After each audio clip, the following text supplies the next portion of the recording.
ಎಲ್ಲರಿಗೂ ನಮಸ್ಕಾರ. ನಾನು ನಿರ್ಮಲಾ ಗುಪ್ತಾ. 2006ರಲ್ಲಿ ಧ್ಯಾನಕ್ಕೆ ಬಂದೆ.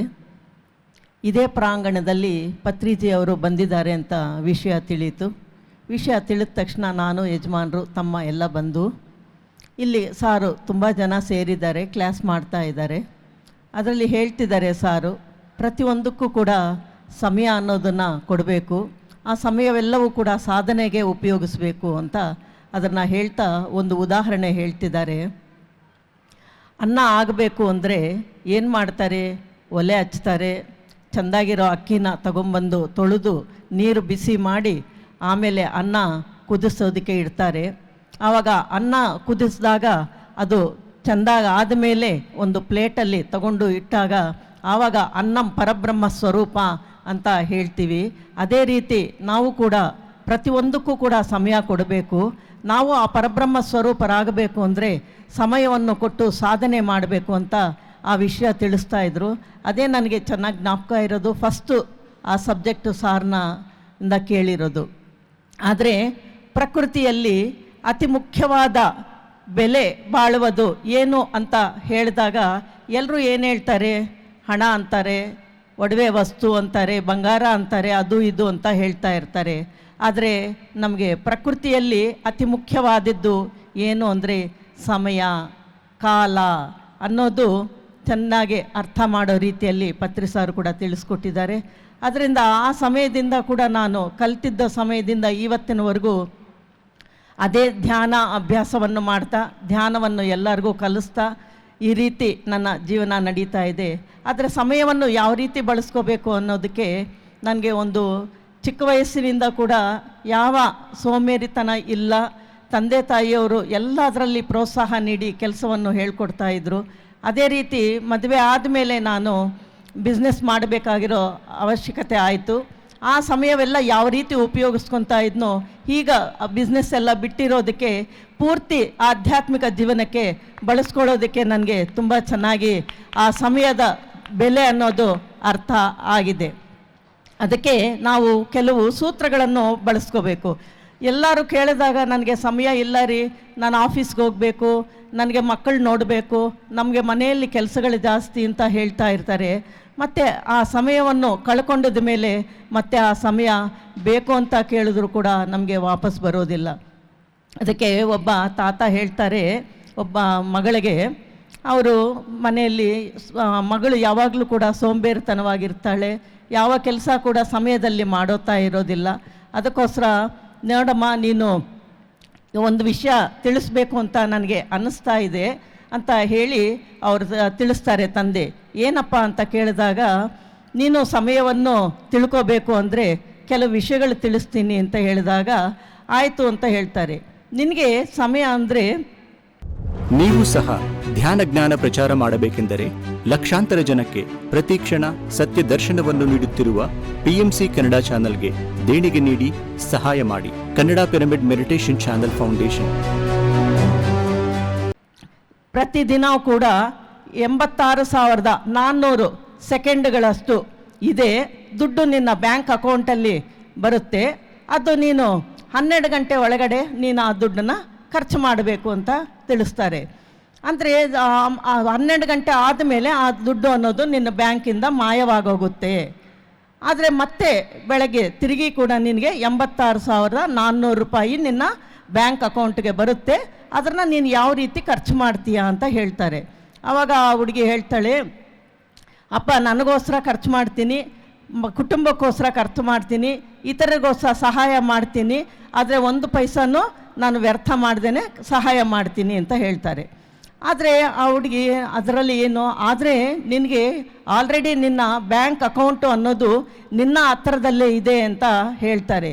ಏನು ಅದು ಅಂದರೆ ಪ್ರತಿದಿನ ಅಂದರೆ 86,400 ಸೆಕೆಂಡ್ಗಳ ಕಾಲ ಅನ್ನೋದು ನಮ್ಮ ಬ್ಯಾಂಕ್ ಅಕೌಂಟ್. ಅದು ನಾವು ವ್ಯರ್ಥ ಮಾಡ್ತೀವ, ಉಪಯೋಗಿಸ್ತೀವ, ಸಮಯವನ್ನು ಯಾವ ರೀತಿ ಕಳ್ಕೊತಾ ಇದ್ದೀವಿ ಅನ್ನೋದ್ರ ಬಗ್ಗೆ ತಿಳಿಸ್ತಾ ಬರ್ತಾರೆ. 1 ಗಂಟೆ ಸಮಯವನ್ನು ಒಬ್ಬ ವಿದ್ಯಾರ್ಥಿಗೆ 1 ವರ್ಷದ ಸಮಯವನ್ನು ತಿಳ್ಕೋಬೇಕು ಅಂದಾಗ ಅದರ ಬೆಲೆ ಒಬ್ಬ ವಿದ್ಯಾರ್ಥಿಯನ್ನು ಕೇಳಬೇಕಂತೆ. ಫೇಲ್ ಆದಾಗ ಆ ವಿದ್ಯಾರ್ಥಿ ಏನು ಮಾಡ್ತಾರೆ, ಅದೇ ಕ್ಲಾಸಲ್ಲೇ ಕುಂತ್ಕೊಂಡು ಆ ಸಮಯವೆಲ್ಲವೂ ಕೂಡ ಹಳೆ ಪುಸ್ತಕಗಳನ್ನೇ ಓದ್ಕೊಂಡು ಬೇರೆ ವಿದ್ಯಾರ್ಥಿಗಳೆಲ್ಲ ಕೂಡ ಇನ್ನೊಂದು ಕ್ಲಾಸ್ಗೆ ಹೋದಾಗ ಆ ಸಮಯದ ಬೆಲೆ ಆ ಹುಡುಗನಿಗೆ ಅರ್ಥ ಆಗುತ್ತೆ. 1 ವರ್ಷದ ಅನ್ನೋದು ಸಮಯ ಅಂದರೆ. ಆದರೆ ಬೇರೆಯವರೆಲ್ಲರೂ ಕೂಡ ಮುಂದಕ್ಕೆ ಹೋಗಿರ್ತಾರೆ. ಆದರೆ ಸಮಯ ಅನ್ನೋದು 1 ವರ್ಷದ ಅನ್ನೋದಕ್ಕೆ ಏನು ಕಾರಣ ಅಂದರೆ 1 ವರ್ಷದಲ್ಲಿ ಸಂಪಾದನೆ ಮಾಡೋದು ಕಳ್ಕೊತಾನೆ, ಅವನ ಬೆಳವಣಿಗೆ ಕೂಡ ಕಳ್ಕೊತಾನೆ ಅಂತ ಈ ವಿಷಯವನ್ನು ತಿಳಿಸ್ತಾರೆ. ಆಮೇಲೆ ಹೇಳ್ತಾರೆ 1 ತಿಂಗಳ ಸಮಯದ ಬೆಲೆ ಗೊತ್ತಾಗಬೇಕು ಅಂದರೆ ಒಬ್ಬ ತಿಂಗಳು ಮುಂಚೆ ಹುಟ್ಟಿದ ಮಗುನ ತಾಯಿಯನ್ನು ವಿಷಯ ಕೇಳಿದ್ರೆ ಗೊತ್ತಾಗುತ್ತೆ. ಏನು ಅಂದರೆ ತಾಯಿಯ ಹೊಟ್ಟೆಯಲ್ಲಿದ್ದಾಗ ಆ ಮಗುಗೆ ಎಲ್ಲ ಪೋಷಕ ಆಹಾರಗಳು ಸಿಗ್ತಾ ಇರುತ್ತೆ, ಅವಯವಗಳೆಲ್ಲವೂ ಕೂಡ ಬೆಳೀತಾ ಬಂದಿರುತ್ತೆ, ಆಗ ಚೆನ್ನಾಗಿರುತ್ತೆ. ಆದರೆ 1 ತಿಂಗಳು ಮುಂಚಿತವಾಗಿ ಹುಟ್ಟಿದ್ರೆ ಪ್ರಾಣದಿಂದ ಹೋರಾಡ್ತಾ ಇರ್ತದೆ. ಅದು 30 ದಿವಸದ ಅಲ್ಲ ಅದು, ಆದರೆ ಪ್ರಾಣ ಆರೋಗ್ಯ ಅನ್ನೋದು ಎಷ್ಟು ಮುಖ್ಯ ಅನ್ನೋದು ಆ ಸಮಯ ಅನ್ನೋದು ಆ ತಾಯಿಗೆ ಗೊತ್ತಾಗುತ್ತೆ. ಇನ್ನು 1 ಗಂಟೆ ಸಮಯ ತಿಳಿಬೇಕು ಅಂದಾಗ ಏನು ಮಾಡಬೇಕು, ಯಾರಾದರೂ ಬರ್ತಾರೆ ಅಂತ ಕಾಯ್ತಾ ಇರ್ತಾರೆ.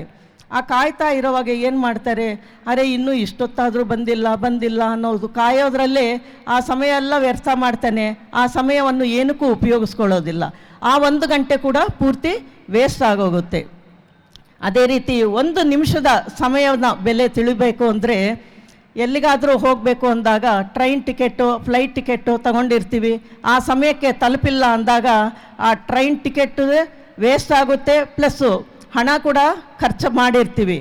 ಅದರಿಂದ ಏನಾಗುತ್ತೆ, ಎಲ್ಲೋ ಒಂದು ಇಂಪಾರ್ಟೆಂಟು ಇಂಟರ್ವ್ಯೂ ಆಗಿರ್ಬೋದು, ತುಂಬ ಅತಿ ಮುಖ್ಯವಾದ ಫಂಕ್ಷನ್ ಆಗಿರ್ಬೋದು, ಏನೋ ಒಂದು ಬೆಲೆ ಬಾಳೋ ಅಂಥ ಕೆಲಸ ಆಗಿರ್ಬೋದು, ಆ ಸಮಯ ಅನ್ನೋದು ಕಳ್ಕೊಂಡಿದ ಮೇಲೆ ಆವಾಗ ಗೊತ್ತಾಗುತ್ತೆ.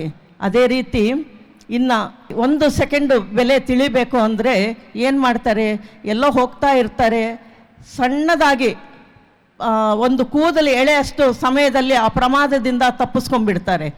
ಆವಾಗ ಏನಂತಾರೆ, ಅಬ್ಬಾ ಎಷ್ಟು ಅವೇರ್ನೆಸ್ ಆಗಿ ನಾನು ಇರೋದಕ್ಕೆ 1 ಸೆಕೆಂಡು ಆ ಕಡೆ ಹೋಗಿದ್ರೆ ನನ್ನ ಪ್ರಾಣನೇ ಹೋಗ್ತಾ ಇತ್ತು ಅನ್ನೋದು ಆ ಸಮಯದ ಗೊತ್ತಾಗುತ್ತೆ. ಅಂದರೆ ಇಲ್ಲಿ ಏನು ಅಂದರೆ, ನೀವು ಸಹ ಧ್ಯಾನ ಜ್ಞಾನ ಪ್ರಚಾರ ಮಾಡಬೇಕೆಂದರೆ ಲಕ್ಷಾಂತರ ಜನಕ್ಕೆ ಪ್ರತಿಕ್ಷಣ ಸತ್ಯ ದರ್ಶನವನ್ನು ನೀಡುತ್ತಿರುವ PMC ಕನ್ನಡ ಚಾನೆಲ್ಗೆ ದೇಣಿಗೆ ನೀಡಿ ಸಹಾಯ ಮಾಡಿ. Kannada pyramid meditation channel foundation.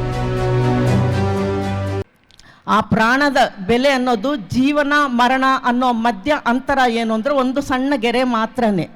ಅದರಿಂದ ಇನ್ನು ಮಿಲಿ ಸೆಕೆಂಡ್ಗಳಷ್ಟು ಸಮಯ ತಿಳಿಬೇಕು ಅಂದರೆ ಒಬ್ಬ ಬೆಳ್ಳಿ ಪದಕವನ್ನು ಪಡ್ಕೊಂಡಿರೋ ಅವ್ರಿಗೆ ಕೇಳಿದಾಗ ಗೊತ್ತಾಗುತ್ತೆ ಏನು ಅಂತ. ಆದರೆ 1 ಮಿಲಿ ಸೆಕೆಂಡಲ್ಲಿ ಆ ಸಮಯ, ಆ ವ್ಯತ್ಯಾಸದಲ್ಲಿ ಗೋಲ್ಡ್ ಮೆಡಲ್ ಸಂಪಾದನೆ ಮಾಡ್ಕೊಳ್ಳೋದು ಕಳ್ಕೊಂಡ್ಬಿಡ್ತಾನೆ ಆ ಸಮಯ ಅನ್ನೋದು. ಆವಾಗ ಏನಾಗುತ್ತೆ, ಇಡೀ ದೇಶಾಂತರದಲ್ಲಿ ಅವನ ಹೆಸರು ಗುರುತಿಸೋದಕ್ಕೂ ಕಳ್ಕೊತಾನೆ, ಆ ಯಶಸ್ವಿಯನ್ನು ಕೂಡ ಕಳ್ಕೊತಾನೆ, ಆ ಸಣ್ಣ ಸಮಯದಲ್ಲಿ ಕಳ್ಕೊತಾನೆ. ಅದರಿಂದ ಪ್ರತಿಯೊಬ್ಬರು ಕೂಡ ಯಾವ ಸಮಯ ಅನ್ನೋದು ಯಾವ ರೀತಿ ಉಪಯೋಗಿಸ್ಕೋಬೇಕು ಅನ್ನೋದು ಮಗಳಿಗೆ ಹೇಳಿದಾಗ ತಾನು ಅರ್ಥ ಮಾಡ್ಕೊತಾಳೆ.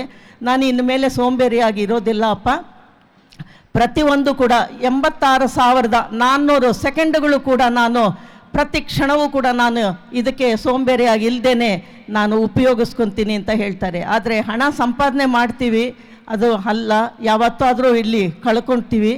ಅಷ್ಟು ಸಮಯವನ್ನು ನಾವು ಕಳ್ಕೊಂಡ್ರೆ ಮತ್ತೆ ಅದು ನಮಗೆ ವಾಪಸ್ ಬರೋದಿಲ್ಲ. ಅದರಿಂದ ಯಾವಾಗ ಈ ಸಮಯವನ್ನು ಸಾಧನೆಯಾಗಿ ಉಪಯೋಗಿಸ್ಕೊಂಡಾಗ ಜ್ಞಾನ ಪಡ್ಕೊತೀವಿ, ಆ ಜ್ಞಾನದಿಂದ ವಿಜ್ಞಾನವನ್ನು ಪಡ್ಕೊತೀವಿ, ವಿಜ್ಞಾನದಿಂದ ಬ್ರಹ್ಮಜ್ಞಾನವನ್ನು ಪಡ್ಕೊತೀವಿ, ಬ್ರಹ್ಮಜ್ಞಾನದಿಂದ ಪ್ರಜ್ಞಾನಂ ಬ್ರಹ್ಮ ಅನ್ನೋ ಸ್ಥಿತಿಗೆ ನಾವು ತಲುಪ್ತೀವಿ. ಅದರಿಂದ ವಿಷಯಾನಂದಕ್ಕೋಸ್ಕರ ಓಡೋಡಿ ಹೋಗೋದಕ್ಕಿಂತ ಆಧ್ಯಾತ್ಮಿಕ ಜೀವನಕ್ಕೆ ನಾವು ಈ ಸಮಯವನ್ನು ಮುಡುಪಾಗಿಟ್ಟಾಗ ನಮ್ಮ ಜೀವನ ಕೂಡ ಸತ್ಯಂ ಶಿವಂ ಸುಂದರಂ ಆಗಿ ಅದ್ಭುತವಾಗಿ ಇರುತ್ತೆ ಅಂತ ಹೇಳ್ಬೋದು. ಅದಕ್ಕೋಸ್ಕರನೇ ಈಗಿನ ಜನಗಳು ಏನು ಮಾಡ್ತಿದ್ದಾರೆ, ತಂದೆ ತಾಯಿ ಮಕ್ಕಳಿಗೂ ಪ್ರೀತಿ ಅನ್ನೋದು ಕೂಡ ಕೊಡದೇನೆ ಆ ವಿಷಯಾನಂದಕ್ಕೋಸ್ಕರ ಓಡೋಡಿ ಹೋಗ್ತಾ ಇದ್ದಾರೆ. ಅದನ್ನು ಸ್ವಲ್ಪ ಪ್ರತಿಯೊಬ್ಬರೂ ಕೂಡ ಇಲ್ಲಿ ಬಂದಿದ್ದಾರೆ. ಅದಕ್ಕೆ ಸಮಯದ ಬೆಲೆ ಅರ್ಥ ಮಾಡ್ಕೋಬೇಕು ಅಂದರೆ ಇವೆಲ್ಲವೂ ಕೂಡ ಈ ಸೂತ್ರಗಳನ್ನು ಜ್ಞಾಪಿಸ್ಕೊಂಡಾಗ ಆ ಸಮಯವನ್ನು ಯಾವ ರೀತಿ ನಾವು ಸಾಧನೆಗೆ ಉಪಯೋಗಿಸ್ಕೋಬೇಕು ಅಂತ ನಮಗೆ ಚೆನ್ನಾಗಿ ಅರ್ಥ ಆಗುತ್ತೆ. ಅದರಿಂದ ಈ ಅವಕಾಶ ನೀಡಿರುವ ಹುಣ್ಣಿಮೆ ದಿವಸ ನಮಗೆ ನೀಡಿರುವುದಕ್ಕೆ ತುಂಬ ಧನ್ಯವಾದಗಳನ್ನು ತಿಳಿಸ್ತಾ ಇದ್ದೀನಿ. Thank you very much. PMCನ ಇನ್ನೂ ಸಬ್ಸ್ಕ್ರೈಬ್ ಮಾಡಿಲ್ವಾ? ಫೋನ್ ತಗೊಳ್ಳಿ, ಸಬ್ಸ್ಕ್ರೈಬ್ ಬಟನ್ ಪ್ರೆಸ್ ಮಾಡಿ. ನಿಮಗೆ ಅದು ಫ್ರೀ, ಆದರೆ ನಮಗೆ ಇನ್ನಷ್ಟು ಒಳ್ಳೆ ಕೆಲಸ ಮಾಡಲು ಅದು ತುಂಬ ಪ್ರೋತ್ಸಾಹ ನೀಡುತ್ತೆ. PMC ಕನ್ನಡ ಚಾನೆಲ್ ಅನ್ನು ಲೈಕ್ ಮಾಡಿ, ಶೇರ್ ಮಾಡಿ, ಸಬ್ಸ್ಕ್ರೈಬ್ ಮಾಡಿ ಮತ್ತು ಮಾಡಿಸಿ. ಎಲ್ಲರಿಗೂ ಧನ್ಯವಾದಗಳು.